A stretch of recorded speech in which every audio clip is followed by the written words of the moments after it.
এইবার প্রকাশ্যে এলো তৌহিদ আফ্রিদির বিয়ের একটি ভিডিও, যেখানে দেখা যাচ্ছে তৌহিদ আফ্রিদি এবং তার পরিবার মিলে একসঙ্গে খাওয়া দাওয়া করছে। অনেকেই তৌহিদ আফ্রিদির বিয়ের ছবিতে তার পরিবারের কাউকে না দেখে ধারণা করছিল হয়তোবা পরিবারের অমতে বিয়ে করেছেন আফ্রিদি।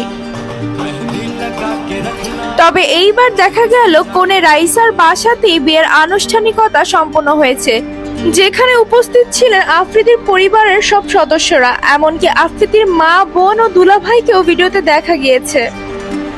ভিডিওতে দেখা যাচ্ছে আফ্রিদির দুলাভাই এবং বোনেরা খুব মজা করে বিয়ের খাওয়া দাওয়া করছেন।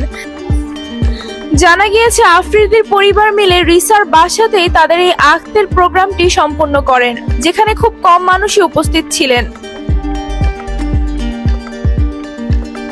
জানা গিয়েছে বেশ বড় করে ডিসেম্বরে অনুষ্ঠান করে রিসাকে নিজের বাসায় নিয়ে আসবেন আফ্রিদি।